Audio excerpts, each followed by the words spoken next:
राम राम, आदाब, सत श्री अकाल। आशा है कि आप अपनों का और अपना ख्याल रख रहे होंगे, सुरक्षित होंगे। आपसे छोटी सी रिक्वेस्ट है, प्लीज़ चैनल को सब्सक्राइब कर दिया करें और वीडियो को लाइक कर दिया करें। आप लोगों ने पुनर्जन्म की बहुत सी कहानी सुनी होंगी, अखबारों में पढ़ी होंगी, टीवी चैनलों पर देखी होंगी और सोशल मीडिया पर देखी होंगी।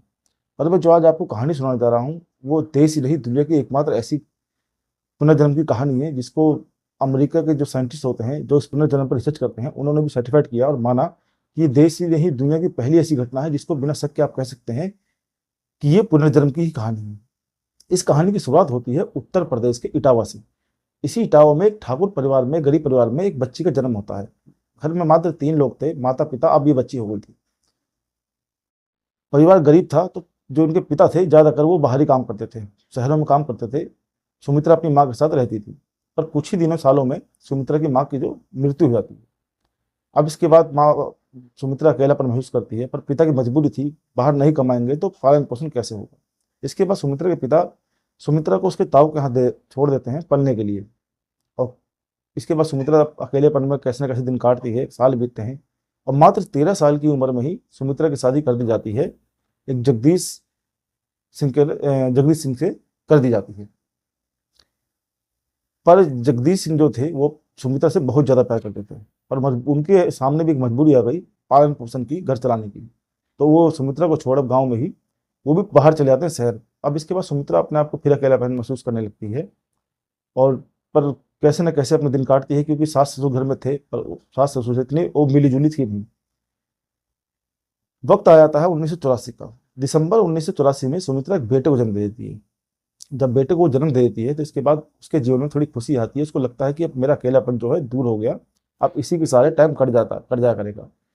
जब भी सुमित्रा को काम से फुर्सत मिलती, वो अपने बेटे से खेलती, हंसती, बोलती और उससे प्यार करती।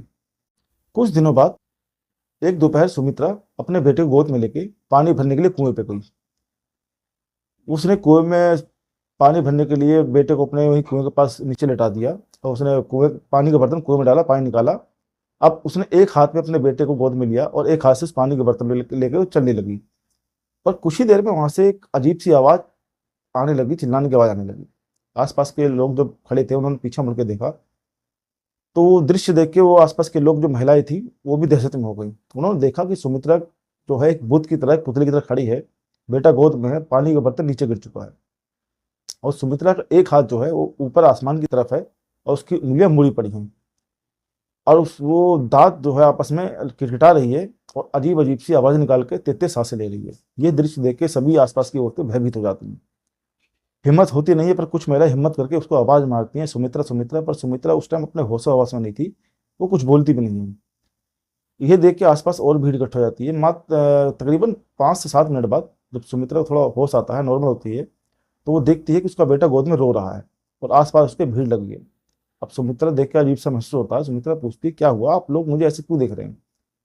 पर आसपास लोगों के खड़े जो थे उनकी कोई हिम्मत ही नहीं पड़ती है कि सुमित्रा से कोई जवाब या सवाल कर पाए। वो कहते हैं, कुछ नहीं, ऐसे ही। क्या तुम्हें कुछ याद नहीं। कहती कि ऐसा क्या हुआ कि आप मुझसे पूछे, कुछ याद नहीं। तो कहते हैं, कुछ नहीं, हम तो ऐसे ही पूछ रहे हैं। इसके बाद सुमित्रा देखती है कि पानी का बर्तन नीचे गिर चुका है।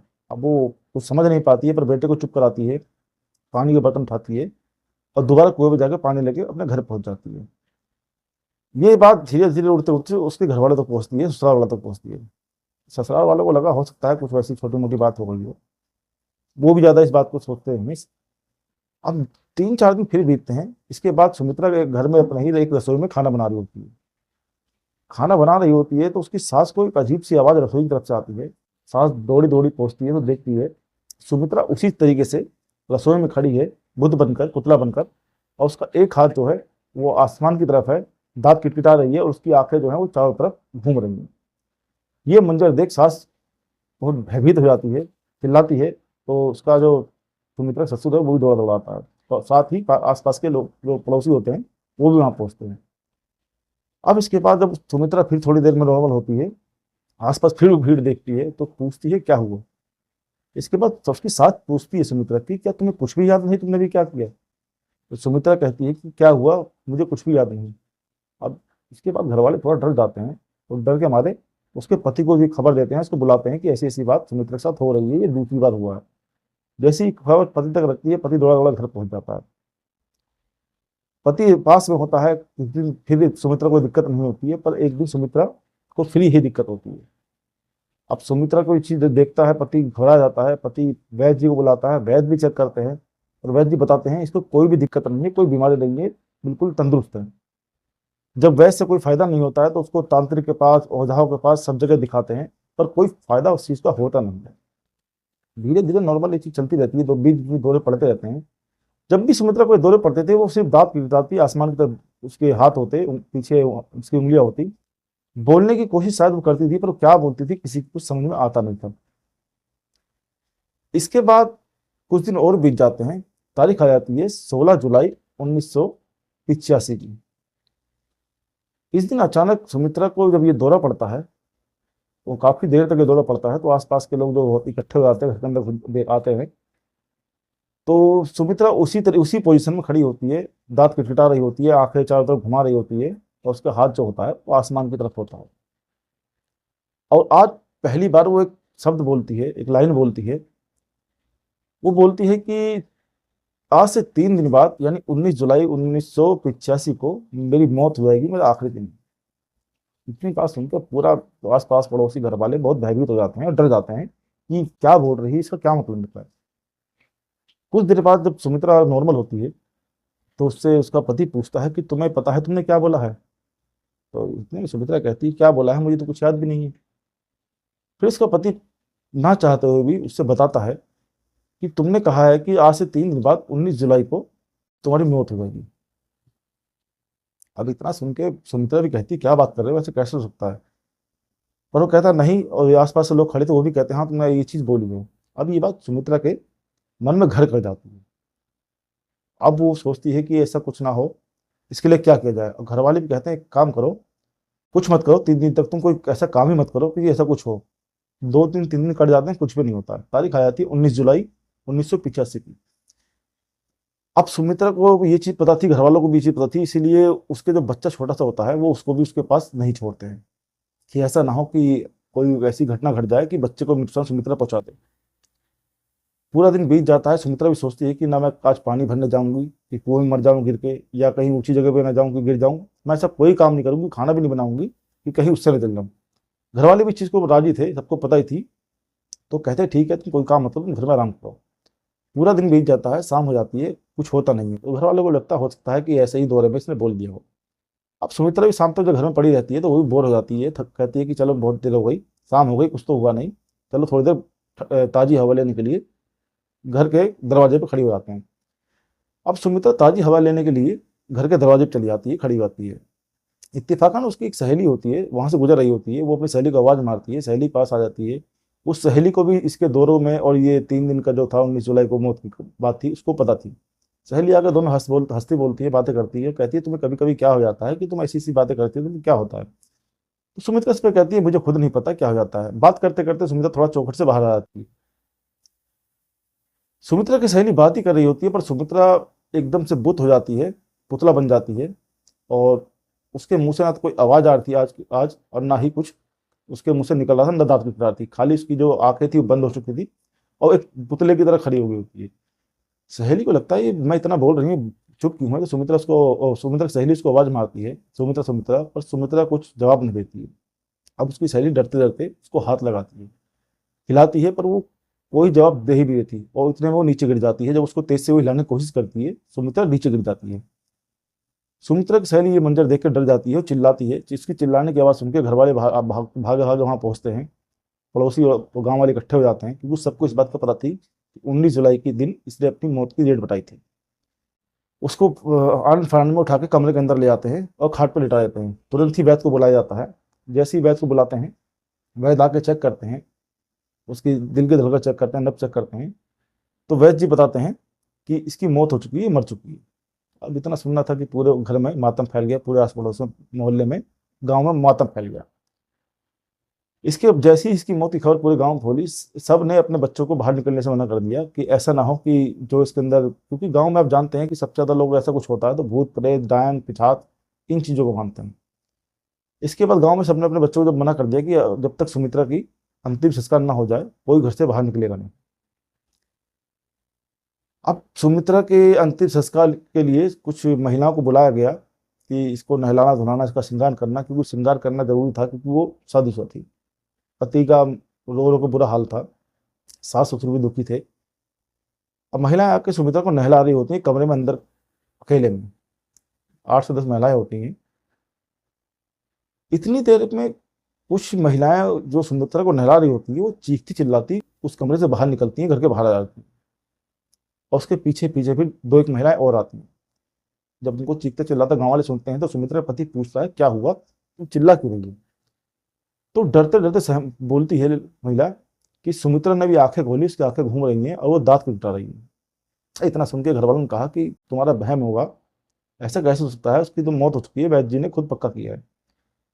पर जब दूसरी तीसरी महिला भी यही चीज बताती है तो घर वाले आनंद फानंद में अंदर जाकर देखते हैं कि सुमित्रा वाकई में ही अपनी आंखें घुमा रही होती है, उसका हाथ ऊपर आसमान की तरफ होता है और उस दांत पिटा रही होती है। अब तुरंत आनंद फानंद में वैद्य जी को बुलाया जाता है। वैद्य जी आते हैं, फिर से उसको चेक करते हैं तो बताते हैं ये तो चमत्कार हो गया, ये जिंदा है, दुख मत मनाओ, खुशी मनाओ, ये जिंदा है। अब इसके बाद जब भी सब होता है तो पति खुशी के मारे रोता हुआ उसके पास आता है, उसको गले लगा लेता है। इतने में सुमित्रा उसको जोरदार धक्का मारती है, पीछे हटा देती है कि तुम्हारी हिम्मत कैसे हुई कि पराई एक स्त्री को, औरत को तुमने टच किया। अब इतना सुनना था कि गांव वालों को और भी हैरत होती है कि इसे अब क्या हो गया, अब तो इसका पति है, ये अपने पति से ऐसी क्यों बात कर रही है। पर वैद्य जी बोलते हैं परेशान मत हो सकता है दौरा पड़ा है, थोड़ा नॉर्मल होने दो, उसके बाद बात करना। कई घंटे बीतने के बाद जब उनको लगता है कि थोड़ा नॉर्मल होती है, वो बैठती है, पानी वानी पीती है, तो उससे उसके बच्चे को उसके पास लाया जाता है। वो अपने बच्चे को पहचानने से मना कर देती है। सास ससुर पास आते हैं, वो यही मना कर देती है कि ये कौन है, इन दोनों को मैं नहीं जानती। अब पूरे घर वाले परेशान, पड़ोसी परेशान कि ये नई चीज क्या है, अब तक तो इसे दौरे पड़ते थे तो कुछ और घटनाएं होती थी, आज ये कह रही है कि किसी को पहचानने नहीं रही है, ना घर वालों को, ना अपने बेटे को जिससे इतना प्यार करती थी, अपने पति को जिससे इतना प्यार करता है, ना सास ससुर, किसी को नहीं पहचान रही है। पर वह चीज बोलते हैं कि हो सकता है ये दौरे के चक्कर में हुआ हो, दौरे की वजह से कुछ तो दिक्कत हो रही है उसको, तुम इसको ऐसे छोड़ दो, नॉर्मल हो जाएगी, कुछ दिन कुछ महीने में ठीक हो जाएगी। कुछ दिन बीतते हैं पर वो किसी को पहचानते नहीं है, ना घर को ना बच्चे को। बच्चे को ज्यादा गोद लेती नहीं थी वो, बच्चा भी अब अपनी दादी के पास रहता नहीं लगा। अब इस चीज में 3 महीने बीत जाते हैं पर वो किसी को पहचानती नहीं है, ना घर को, ना अपने पति को, ना बेटे को, ना अपने सासू, और ना ही किसी गांव वाले से वो ज्यादा बात करती, ना कुछ करती। पर वो उन 3 महीनों के दरमियान रोजाना एक लेटर लिखती और अपने पति को देती कि इसको पोस्ट कर दो। पति भी पति मुझे प्यार करता था, कुछ बोलता नहीं था, पढ़ा लिखा ज्यादा था नहीं, तो जैसे ही वो पर उसको लेटर देती, वो जाकर पोस्ट ऑफिस में उसको पोस्ट कर देता। 20 अक्टूबर 1985 को इसी सरीपुरा में जहाँ सुमित्रा रहती थी, ससुराल था, यहाँ एक शख्स पहुंचता है और गांव वाले से पूछता है क्या इस गांव में कोई ऐसी महिला लड़की है जिसके बर्ताव में फर्क हो, चीजें भूल जाती हो, या कुछ उल्टी सीधी हरकतें करती हो, दौरे पड़ते हो। गांव वाले हैरत में थे कि इस शख्स को इन चीज़ों के बारे में कैसे पता। पर उनको लगा हो सकता है कि इस गांव के बहुत से लोग, आदमी बाहर कमाने जाते हैं, तो ये खबर पहुंच गई है। ज़्यादा कोई सवाल उससे पूछते नहीं है। इसके बाद वो सुमित्रा घर उस शख्स को ले आकर छोड़ देते हैं। जब ये शख्स वहां पहुंचता है, आवाज़ मारता है घर में जाके, तो सुमित्रा का पति बाहर निकलता है और उससे पूछता है कि आप कौन। तो अपना नाम बताते हैं, सियाराम त्रिपाठी। तो पूछता है कि आप किससे मिलना है, तो कहता है इस पते से, इस घर से मुझे लेटर भेज जाते हैं और मैं, ये लेटर का सिलसिला 3 महीने चल रहा है और मैं एक कॉलेज में पढ़ाता हूँ, यहाँ से दूर डिबियापुर गांव है, इसी इटावा में, यहाँ से 80 किलोमीटर दूर। तो कहता है इस घर से तो कोई लेटर भेजते नहीं है। इतने में उसके सास ससुर बाहर आते हैं और वो भी पूछने लगते हैं, तो उससे पूछते हैं कि तुम्हारा नाम क्या है। इस बार जब वो अपना नाम बताता है, सियाराम त्रिपाठी, तो ये एक आवाज़ जो होती है, नाम जो होता है, ये सुमित्रा कान में पड़ जाता है। सुमित्रा दौड़ी दौड़ी जाती है, उस शख्स को देखते ही उसको रोते हुए गले लगा लेती है, उससे तेज से चिपट जाती है। वो शख्स कुछ समझ नहीं पाते हैं, उसको अपने से दूर करते हैं, हटाते हैं। अब पूछते हैं तुम कौन हो, मैं तो तुम्हें जानता भी नहीं, मुझे गले क्यों लगा रही हो। तो जो सुमित्रा लफ्ज बोलती है, उसको सुन के जो आसपास के लोग खड़े होते हैं, उसका पति खड़ा होता है, सास ससुर खड़े होते हैं, वो चौंक जाते हैं। वो बताती है कि मैं आपकी बेटी सिया हूँ, शिवा त्रिपाठी हूँ। अब इतना सुन जो शख्स होता है सियाराम त्रिपाठी, वो भी चौंक जाते हैं कि मेरी बेटी। पर वो कुछ जो चीज जानना चाह रहे थे, जिसके लिए आए थे, वो अंदर जाते हैं, बैठते हैं। सास ससुर कुछ समझ नहीं पा रहे थे, पति कुछ समझ नहीं पा रहा था कि अब तक तो उसको नए दौरे पड़ते थे, अब क्या है इसको। अब इसके बाद जब वो अंदर जाते हैं तो कहते हैं कि तुम ठीक है, तुम शिवा त्रिपाठी हो, तो मैं क्या कुछ तुम्हें चीजें दिखाऊं तो पहचान लोगी। वो कहती है हाँ पापा जी पहचान लूंगी, अब दिखाइए। इसके बाद जो सियाराम त्रिपाठी थे वो अपने साथ सूटकेस लाए थे। सूटकेस खोलते हैं, उसमें से एक एल्बम निकालते हैं। इस एल्बम में 15 फोटो होते हैं। जब 15 फोटो सुमित्रा के सामने रखते हैं, सुमित्रा कहें या सिया कहें, ये तो बाद में आप खुद ही पता चल जाएगा, उसके सामने रखते हैं और पूछते हैं ये कौन है। वो तुरंत ही उन फोटो को पहचान लेती है, बताती है ये तो मेरी शादी का एल्बम की है, उसकी फोटो है। तो पूछते हैं ठीक है बताओ इसमें कौन, ये सब जितने आदमी है कौन कौन है।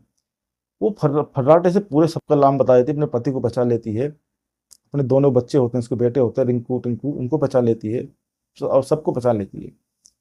पर उसकी उंगली एक तस्वीर पे आके, एक लड़की की तस्वीर पे आके रुक जाती है।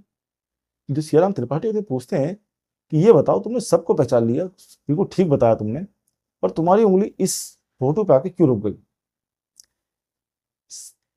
सुमित्रा डरते डरते सहमी लफ्जों में बोलती है कि पापा जी ये मेरी ननद है और इसी ने मेरे सर पर पत्थर मार के मुझे मारा था।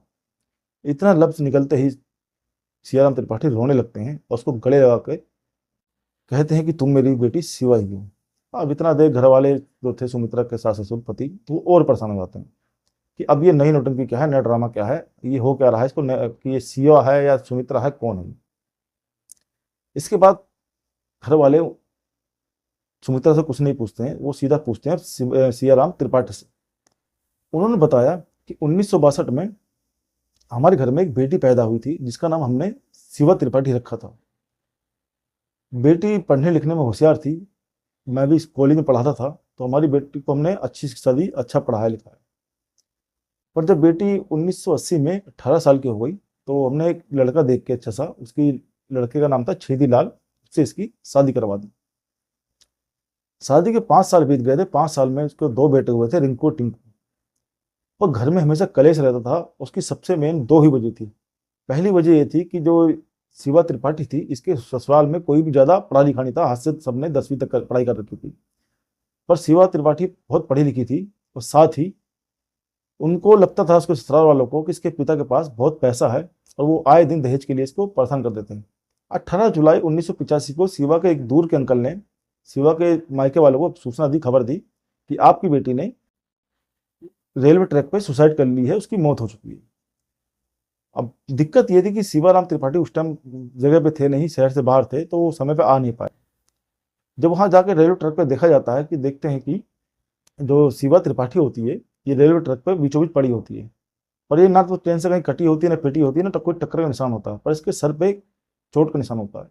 उस वक्त आप भी जानते हैं ना, सोशल मीडिया था ना कुछ था, और ना ही इतना मीडिया वाले किसी चीज को इतना गौर देते थे।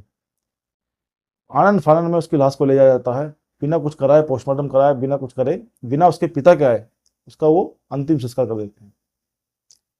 पर जब पिता लौटते हैं, जब तक उसका अंतिम संस्कार हो चुका होता है। पर पिता को उसके ससुराल वालों को बहुत शक था, तो उन्होंने छानबीन जब शुरू करी तो पता चला 18 जुलाई को शाम के तक अंधेरे में शिवा के ससुराल वालों को एक किसी को ले जाते हुए देखा गया है। इसके बाद शिवा के पिताजी ने, सियाराम त्रिपाठी ने, तुरंत ही पुलिस में कंप्लेंट करी। कंप्लेंट के बाद पुलिस वालों ने शिवा के ससुर और उसके पति को उठा के जेल में डाल दिया। पर कोई सबूत नहीं था, कुछ था नहीं, तो कुछ दिन बाद इनको जमानत मिल गई, छोड़ दिया गया। और शिवा की जो ननद थी और सास थी, ये फरार हो गए थे। पर इनको लगा जब जमानत हो गई, कोई सबूत है नहीं, तो वो भी अब सामने आते हैं और कुछ दिन बाद उनको भी जमानत मिल जाती है। ये मामला ऐसी रफा दफा हो जाता है। अब आस पड़ोस के लोगों के साथ सास ससुर, पति बहुत, जगदीश बहुत परेशान था। वो सोच नहीं पाता कि अब इसको शिवा कहें या सुमित्रा कहें, कौन है, कुछ समझ में नहीं आ जाता। पर इस चीज को सोचने पे मजबूर वो भी थे। उसकी वजह थी कि सुमित्रा जो थी बिल्कुल पढ़ी लिखी नहीं थी, पर जो आप सुमित्रा अपने आप को शिवा कह रही है, ये अपने पिता के साथ फर्राटेदार इंग्लिश बोल रही थी। तो उनको भी लगा कि कुछ बात तो जरूर है। पर जब थोड़ा बात मामला नॉर्मल होता है तो सुमित्रा कहती है, शिवा कहती है कि पापा मुझे अपने दोनों बच्चों से मिलना है। इसके बाद जाती है, अपने दोनों बच्चों से मिलती है। पति जिंदा होता है, पति से कुछ बात नहीं करती है, क्योंकि उसको भी याद था कि उसके पति ने क्या क्या किया है। जब ये बात उसके घर वालों को सामने आती है तो उसके ससुराल वाले जो पहले वाले थे वो भी चौंक जाते हैं, पर वो, उनकी हिम्मत नहीं थी कुछ बोल पाए। वो अपने दोनों बच्चों को लेती है और अपने इसी पति के पास, जगदीश सिंह गरीब था, पर वो सोचती है कि मुझसे प्यार करता है, बच्चा है मेरा, जो कुछ हुआ सो हुआ, मैं इसी के साथ रहूंगी। वो अपने पहले के 2 बच्चे और इस बच्चे, तीनों बच्चों के साथ वो अपने इस पति के पास आ जाती है। अब धीरे धीरे ये खबर अखबारों में आती है, सोशल मीडिया पे आती है, तो ये खबर बाहर तक पहुंच जाती है। अमेरिका में जो वर्जीनिया है, इसमें एक साइंटिस्ट, एक संस्था है जो पुनर्जन्म पर ही रिसर्च करती है। उसको खबर मिली, वो यहाँ आए। उसके बाद उन्होंने पूरी छानबीन करी, सवाल किए, उसकी हैंडराइटिंग मिलाई, आगे पीछे के जो गांव थे जन्म के, पुनर्जन्म हो या आपका गांव का जन्म हो। जब उन्होंने सब छानबीन करी तो उन्होंने भी इस चीज़ को सर्टिफाइड किया, माना कि देश ही नहीं दुनिया का पहला ऐसा मामला है जिसको आप बिना शक के मान सकते हैं कि ये पुनर्जन्म है। और अब इस चीज़ को लेके लोग दो खेमे में बट गए। कुछ का तो मानना है कि पुनर्जन्म था, और कुछ का कहना है कि जब शिवा की मौत हुई 18 तारीख को, और 19 को सुमित्रा ने अपनी मौत की तारीख लिखी थी, तो शिवा की मौत के बाद उसकी आत्मा इस सुमित्रा में घुस गई उसके मरने के बाद। अब इसमें आप क्या सोचते हैं, क्या मानते हैं, अपनी राय कमेंट बॉक्स में जरूर बताएं। पर ये बात हकीकत है कि साइंटिस्ट जो बिना तथ्य प्रमाण का नहीं मानते हैं, उन्होंने भी इस चीज़ को सर्टिफाइड किया, माना कि दुनिया का पहला मामला है जिसको आप बिना शक के कह सकते हैं कि ये पुनर्जन्म का मामला है। आप अपनी राय कमेंट बॉक्स में जरूर दें। प्लीज़ चैनल को सब्सक्राइब करें, लाइक करें